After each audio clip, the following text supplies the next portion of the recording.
We live in a culture that's very much about fixing problems when they arise. Now, this is great when there is a solution, but there are certain types of problem which are not amenable to fixing in the usual way.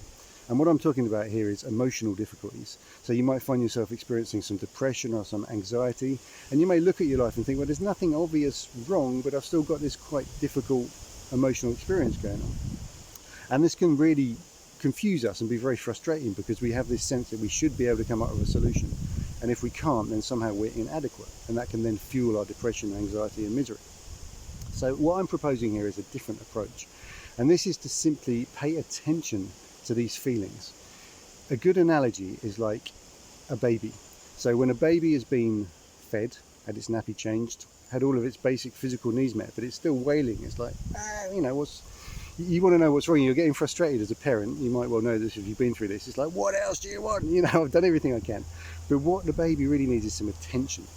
And now it may be difficult for some of us to accept that we may have less developed parts of ourselves that we can compare to a baby, but let's just run with the analogy, right? So you've got a part of you that just needs some attention, and it's manifesting in these feelings of depression and misery. And what we're doing is we keep coming up with like ideas. It's like, is it the nappy? Is it the, do you need some more milk? Is it like you're too hot, you're too cold, do you need a blanket, whatever? Do you need a softie or whatever? All these kind of practical solutions, which are great because they seem to like fix the problem, and then we can get on with our lives. But actually what's needed sometimes is something more, less active and more just about your presence and your awareness. So you pick up the baby, you hold the baby, what's going on? You just give it that your loving presence. And then eventually it calms down and stops crying. And what I'm proposing is that we find some way of doing this with our emotional difficulties. Now, we may not be very used to introspection. We may not be very used to taking time to tune into our feelings and spending time just kind of hanging out with our feelings. But what I'm proposing is that we find ways to do this. Now, you can do it more formally in a kind of meditation.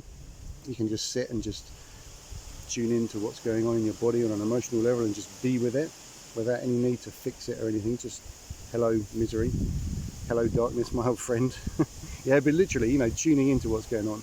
Or if that's kind of a bit, too unusual for you, you can just go for a walk or something, find somewhere where there's not a lot of distractions, and just have that kind of connection with yourself. You may even talk out loud, I don't know, if you feel comfortable doing that. I sometimes find that quite helpful, to have a bit of a conversation with myself if there's no one around judging me for it.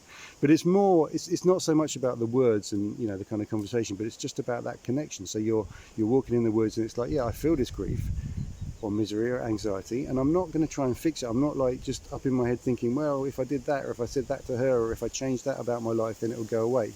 All of that is kind of like the wrong direction. What we really need to do is to just be present, embrace this feeling. So we're walking along, we just feel the grief. We'll have a sad day, and it's okay. It's okay not to fix it. And it doesn't mean that we're inadequate. And like I say, I think our culture can encourage that sense of, almost powerlessness if we can't fix something that isn't really amenable to being fixed in the conventional sense. So I hope this is helpful. Thanks for watching. Please like and subscribe, and I'll see you in the next video.